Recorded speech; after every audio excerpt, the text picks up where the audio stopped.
ముఖ్యంగా నా సొంత మండలం చిత్రపాల మండలం రేవల్ల గ్రామానికి చెందిన వాళ్ళ పూర్వీకులు సుమారు రేవల్ల గ్రామంలో ఉన్న దేవాలయానికి శివాలయానికి కొన్ని వేల ఎకరాలు దానం చేసినటువంటి వాళ్ళ పూర్వీకుల కుటుంబానికి నిజంగా వారి పేరు చెప్పుకొని అక్కడ వాళ్ళు ఎంతో మంది బతుకుతున్నారు. వాళ్ళ భూములు వాళ్ళు ఇచ్చిన భూములు చేసుకుని వాళ్ళ పూర్వీకుల పేరు ఎంతో బతుకున్నటువంటి మరి పెద్దలు రాష్ట్ర అధ్యక్షుడు అన్న ఎన్ రామచంద్రరావు గారికి, అలాగే ఎక్స్ పార్లమెంట్ సభ్యులు బోర నరసింహ గౌడ్ గారికి, అలాగే మా యొక్క సూర్యాపేట జిల్లా అధ్యక్షుడు అక్క చల్లా శివధారెడ్డి గారికి, మా అన్న హుజూర్ నగర్ మాజీ ఎమ్మెల్యే అన్న శ్యామరావు సైరెడ్డి గారికి, మన యొక్క ప్రభాని రాజమౌళి గారికి, అలాగే పోరెడ్డి కిషోర్ రెడ్డి గారికి, ముఖ్యులందరూ కూడా పేరు పేరున ఈ రోజు వచ్చిన ఈ యొక్క సూర్యాపేట నియోజకవర్గ మరియు సూర్యాపేట జిల్లా ముఖ్య నాయకుల కార్యకర్తల సమావేశం వచ్చిన ప్రతి ఒక్కరికి కూడా పేరు పేరున స్వాగతం తెలియజేస్తూ, మరి తెలంగాణ రాష్ట్రంలో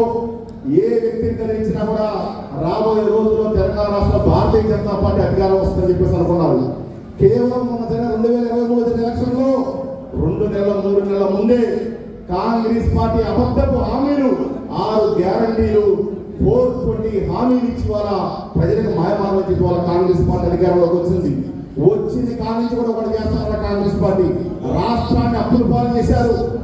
ఈ జిల్లాకు సంబంధించిన మంత్రులు మాజీ మంత్రి రివ్యూ చేసుకుంటున్నాడు అంటే మాట మీద నిలబడే మనిషి కానే కాదు.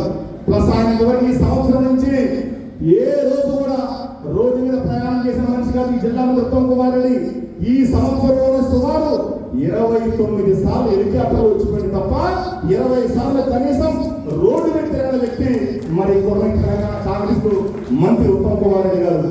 అలాగే మిగతా కాంగ్రెస్ పార్టీ నాయకులు ఉన్నారు.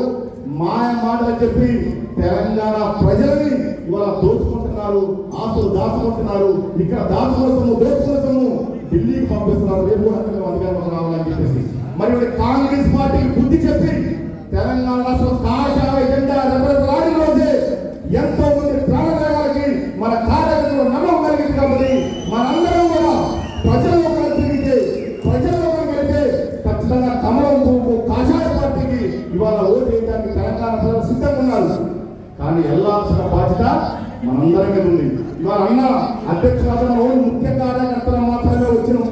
మనందరం తలుచుకుంటే ఇవాళ బయట అందరూ అనుకుంటారు భారతీయ జనతా పార్టీ ఒక కార్యకర్త ఇతర పార్టీలో 100 మంది కార్యకర్తలు సమానం అంటారు. ప్రాణత్యాగాలకైనా సిద్ధమంటారు.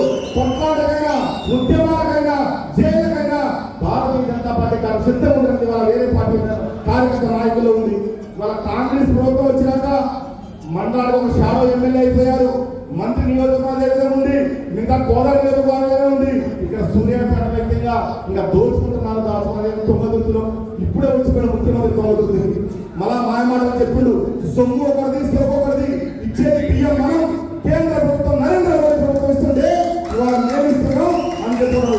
వాళ్ళు కేవలం వాళ్ళు ఇచ్చేది బియ్యం కేజీకి 5 రూపాయలు మాత్రమే.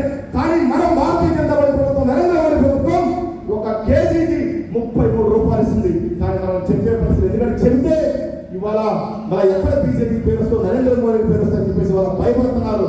అందుకే కాంగ్రెస్ పార్టీ నాయకులకు అర్థమైంది మనం రాబోయే రోజుల్లో తెలంగాణ రాష్ట్రం అధికారంలోకి రాం. మనం చేయాల్సిన ఒకటే వచ్చిన కాడికి దోచుకుందాం, తెలంగాణ ప్రజల్ని సంపేరే మనం దోచుకుందామని వాళ్ళ కాంగ్రెస్ పార్టీ నాయకులు కంగనే కట్టుకున్నారు.